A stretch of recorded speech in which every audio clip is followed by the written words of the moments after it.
চলছে চলতি মৌসুমের আলু তোলার ধুম। মাঠে ব্যস্ত কৃষাণীরা।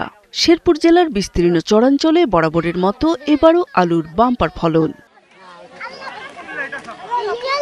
তবে মন্দা বাজার দরে হতাশ চাষিরা।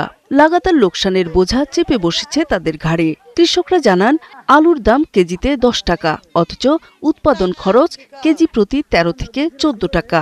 কিন্তু যে দাম আমরা অনেক আশাজনক, এবার লস হতে পারে আর কি। আলু হয়েছে খুব সুন্দর, কিন্তু আলু যদি আলুর সঠিক মতো বেচতে না পারি, টাকা যদি না পাই, এবার ক্ষতিগ্রস্ত হলে আমার তারা আরো জানান, আগের বছর হিমাগারে রাখা শত শত টন আলুর ভাড়া পরিশোধ করতে না পেরে তা হিমাগারেই থেকে গেছে।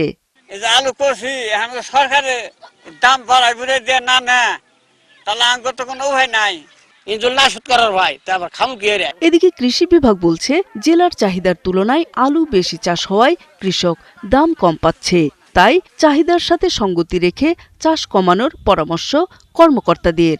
এই আলু চাষ করে যদি লাভবান করতে হয়, আমাদের একদিকে যেমন চাহিদার সাথে সঙ্গতি রেখে আলু উৎপাদন করতে হবে, পাশাপাশি আলুর কোল্ড স্টোরেজ বা স্টোরেজ ক্যাপাসিটি আমাদের বৃদ্ধি করার জন্য একটা পদক্ষেপ গ্রহণ করতে হবে।